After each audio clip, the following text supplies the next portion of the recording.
But here is a very simple case about a DNA test. A husband and wife live. Both are about 30 years old. There are no children. There are no children, but they are trying to have them. Both were examined at the clinic. The result is that everything is almost normal. As I understand it, it's more my husband's fault. There are problems on his part. Drink vitamins and try more often.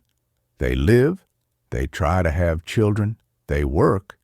They work for the same organization. The organization is large. They are in different departments. Then my wife declares, "I don't love you anymore. I'm going to another man. I love him." They had a big fight about it. The wife is moving to her beloved home. The head of her department is at work. The divorce begins. There is nothing to breed there. The housing is rented. The cars were bought before marriage. There is no jointly acquired property. But while the trial was going on, it turned out that the wife was pregnant. The divorce was postponed until the baby was born. The wife and lover are saddened. Now they already have a child together, but they cannot have a wedding. They need to wait for a divorce. A child is born. A DNA test is done through the court. A husband's child, not a lover's. That's where the fun started.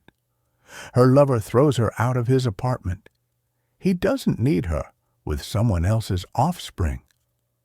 The wedding, of course, is canceled, but her husband won't let her go back either. During the divorce, the husband leaves this organization, gets a job with his brother in an auto repair shop as a mechanic. Then he moves out of the apartment and goes to the Far East for a shift. There is a trial. They are divorced. Alimony is assigned. His brother in the workshop draws his salary a little more than the minimum wage. The husband does not want to see the child. More precisely, he does not want to meet with his ex-wife, who asks her to forgive and wants to return. Her arguments: she really wanted children, but there was little hope with her husband, and a lover from his first marriage has two. He can definitely be a father. Such is the logic. But since the child is still from her husband, let's take it back. Let's live together. At the moment, 8 years have passed since these events. The results of all this: the ex-husband stayed in the yard, pays alimony, has never seen the child. He got married there and has 2 children. It turns out that if you try hard, he can have children. The lover, after all the hype, was transferred to another branch in another area.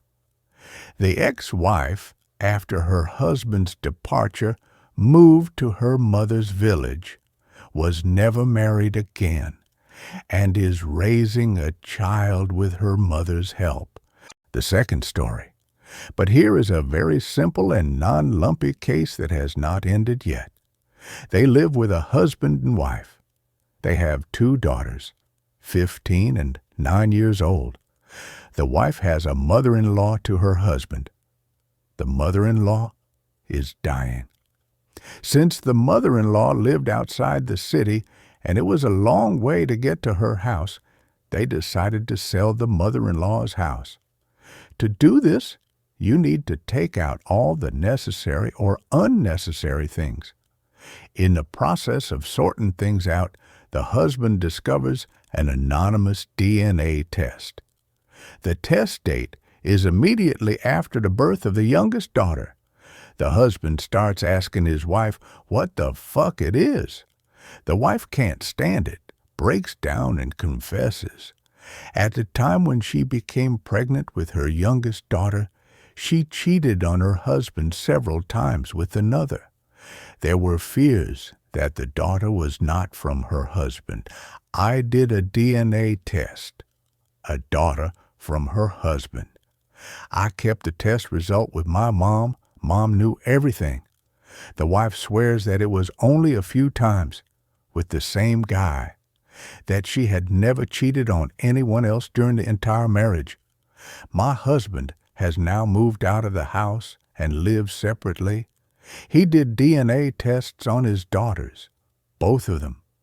She doesn't believe in cheating on her wife. She believes that she cheated on more than one person and almost the whole marriage. And how can I believe it? And how can I verify it? She cheated once, she'll cheat twice. If it hadn't been for an accident, he wouldn't have found out about it either, planning to get divorced. But he doesn't want to leave his daughters. He doesn't want to leave them. And the court will leave the daughters with their mother. And he cannot and does not want to live with such a wife. He does not believe her at all. The stalemate situation, and what a person should do in this case, is not clear.